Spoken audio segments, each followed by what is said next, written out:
Okay, well, here is the Ontario Rat 7. I had stripped a blade previously in the last video. And I put the micarta scales back on.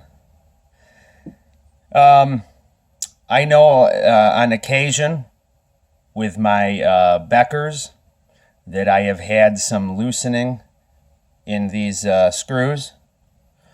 You know, if you're really putting a wallop on it, you know, you're splitting down some kindling or cross-grain batoning, you know, working the knife for a while. Sometimes these little screws here can just sort of loosen a little bit. My father had actually lost a screw on his BK2 one time. He's got some real nice Coca-Cola scales on there and lost it somewhere in the leaves out there. So I know, you know, you can put Loctite on. Loctite is some serious stuff to put on here, and you may have a heck of a time ever getting it off should you decide to.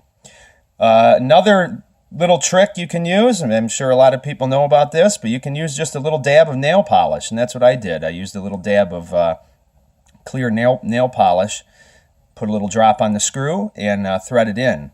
And a lot of times, most of the time, I'll say, that should hold extraordinarily well. Why I got this knife was because I did like this knife. And this here is the ESEE 6HM, standing for handle modification. I do not own a regular ESEE knife. Now, the problem that I find with this ESEE is actually the handle.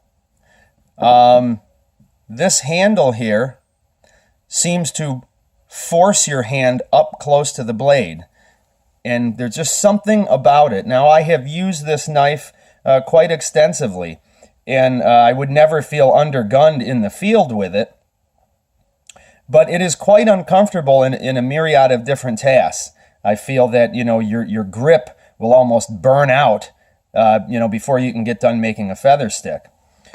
Even in, you know, like reverse grip, chest lever grip, and those things, there's something that just doesn't quite feel right to me. In terms of chopping, doing any light chopping, like delimbing some stuff for shelter poles, things like that, or for tent pegs, a lot of times this knife will sort of spin a little bit in the hand. So once again, you have to hold on a lot tighter than you'd like, which means your grip will burn out a bit. You also have a lot of meat behind the edge here, so doing your normal push cuts, you do have to normally use more force to begin with. Add into that a handle that is, while it doesn't really produce any hot spots, it more or less produces a little bit of fatigue, and that's just me. I feel that up here I'm squeezing on real tight, and back here it just doesn't quite feel right to me. So that is why I purchased the Rat 7. And the thing so far that I like about the Rat 7 is you get good grip on this knife. It feels very good in hand. It feels very good to thrust as well, because this impedes your hand from moving up. I'm also a big fan of Ontario knives. Love them. Great history behind them too. So here's a comparison. We have the Rat here and the ESEE right here. We can see the difference in the spine thickness, the Rat being the thicker. Now, on ESEE's website, they say that this ESEE is pretty much 3/16. Well, it's not, because of the full flat grind. At this point here, it begins to taper. So it's actually more like 5/32, more like the thickness of your woodlore. Plenty thick enough, obviously. Here's another one we'll compare it to. Another favorite of mine that always functioned extremely well in the field is the Bark River Bravo 1.5. Very comfortable handle. And we'll do a comparison test there. We have the Bravo here and the ESEE, or excuse me, the Rat 7 here. We see that the Bravo being 0.217 inches thick. So I have very high hopes for this blade. It's quite robust, throws a good spark because of the steel composition, throws a good spark with flint, and it doesn't break the bank, and that's always a plus. A nice design. We see this great belly. I mean, more than half the blade is belly.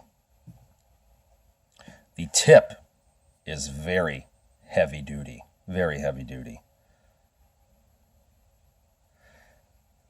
I will say that handle comfort, it means a lot out there. Use a knife enough. Use a knife with, wet hands even, or slippery hands, maybe blood on them, processing game, things like that. And you may want something that gives you a better purchase.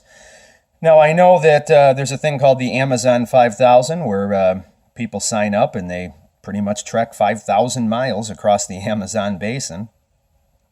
And a knife like this was produced, and some people on this expedition had used it. And they said what had happened was they would catch a wild pig, and they would obviously have to dispatch it. And a person or two had run their fingers up on the blade here during that process. Now, of course, there's ways around that. You can make a club or sharpen a stick and dispatch an animal that way if you don't have a gun.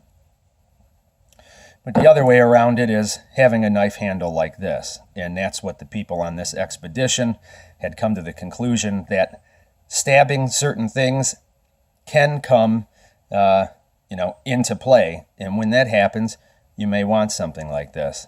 It's just enough guard, but not too much.